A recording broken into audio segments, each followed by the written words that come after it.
Chapter 1. The Outcast of Zorath, 9. The neon-lit streets of Zorath, 9 buzzed with life, a chaotic symphony of alien merchants, bounty hunters, and traders from across the galaxy. The air was thick with the scent of spiced plasma roast and the acrid tang of engine coolant. Among the crowds, a lone figure shuffled through the shadows, her presence barely noticed, or deliberately ignored. Her name was Lysara, a Zorathian, though she bore little resemblance to the proud, scaled warriors of her species. Where most Zorathians had gleaming emerald or sapphire scales, hers were dull, patchy, and discolored, a genetic defect that marked her as an outcast from birth. Worse still, she lacked the venomous spines that made her people feared across the galaxy.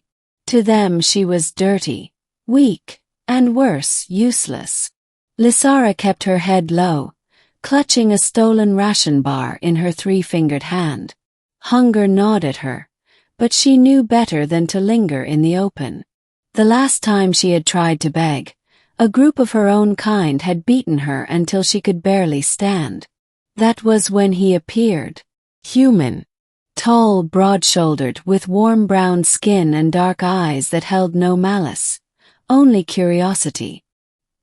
His name was Kael Mercer, a freelance engineer who had come to Zorath 9 for work. He had seen the way the others treated her, the way they sneered and shoved her aside. And unlike them, he cared. Chapter 2. A hand reaches out. Kael didn't know why he stopped. Maybe it was the way Lysara flinched when someone got too close. Maybe it was the way her golden eyes, so unlike the cold, slit-pupiled gaze of other Zorathians, flickered with something he recognized. Fear. Loneliness.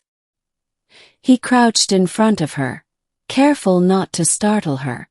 "Hey," he said softly. "You hungry?" Lysara tensed, expecting a trick. But when Kael pulled out a wrapped meal from his satchel, real food, not just a ration bar, she hesitated. "Why?" she rasped, her voice rough from disuse. Kael shrugged. "Because no one should have to eat alone." That small act of kindness was the first spark of something Lysara had never known before. Hope. Chapter 3. A Fragile Trust. Kael didn't just give her food. He gave her shelter, letting her stay in the spare room of his rented hab unit. At first, Lysara was suspicious. No one had ever helped her without wanting something in return.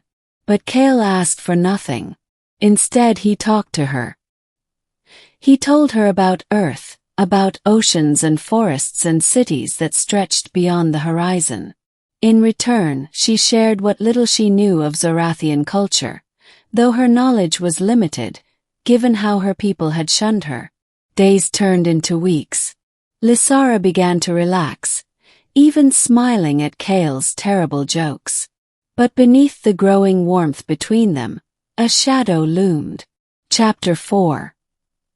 The past catches up. Zorathians did not tolerate defectives. And they certainly didn't tolerate humans interfering in their affairs. When a group of Zorathian enforcers stormed Kael's hab unit, demanding Lysara be handed over for purification, Kael did the unthinkable. He fought back. Using his engineering skills, he rigged the unit's defenses, buying them enough time to escape. But now they were both fugitives. Lysara wanted to run, to leave Kael behind so he wouldn't suffer for her. But Kael refused. "I'm not abandoning you," he said, gripping her hand. "Not now. Not ever." Chapter 5. A New Beginning. With the help of a smuggler friend, Kael secured passage off-world. There was a colony on the edge of known space where outcasts and misfits could live freely. As their ship broke Otmo, Lysara looked at Kael, really looked at him. This human, who had seen her at her weakest and never once turned away. Her heart swelled with something she had never dared to feel before. Love. And when Kael smiled at her, she knew.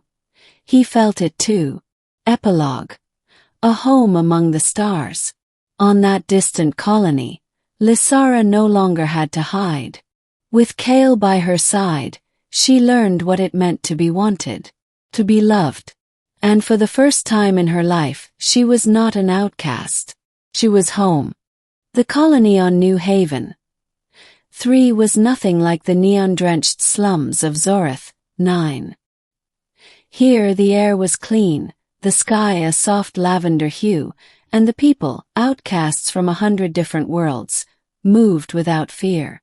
No one sneered at Lysara's patchy scales. No one cared that she lacked venomous spines. For the first time in her life she was free. Kael had built them a small dwelling on the outskirts of the settlement, using scavenged ship parts and local timber.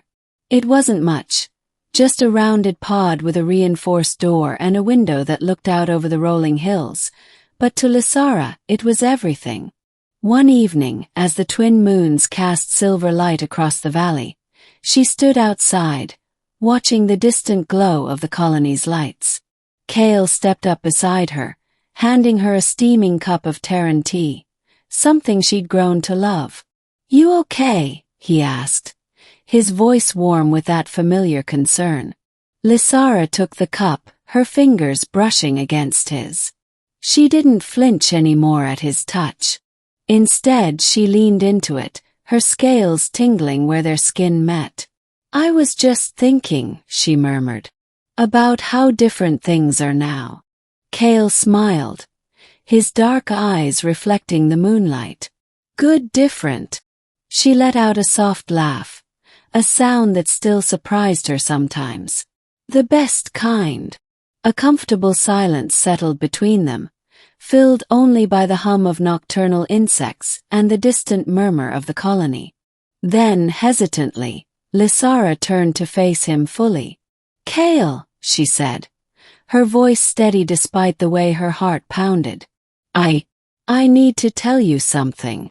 He waited, patient as always. She took a deep breath. "I love you." The words hung in the air, fragile and precious. For a moment, she feared she'd ruined everything, that this human who had given her so much would finally realize she wasn't worth the trouble. But then Kael's expression softened. He reached out, cupping her face in his calloused hands. "I know," he whispered. "And I love you too." And then he kissed her. It wasn't some grand, dramatic gesture, just a simple press of lips against lips, warm and sure. But to Lysara it was everything. It was acceptance. It was belonging. It was home. Years later, when traders from Zoreth 9 passed through New Haven 3, they whispered about the strange couple who lived on the edge of the colony, the human engineer and his defective Zorathian mate. But Lysara didn't care. Because every morning, she woke up beside the man who had seen her at her lowest and loved her anyway. And every night, she fell asleep in his arms, knowing that no matter what the universe threw at them, they would face it together. And that was more than she had ever dared to dream.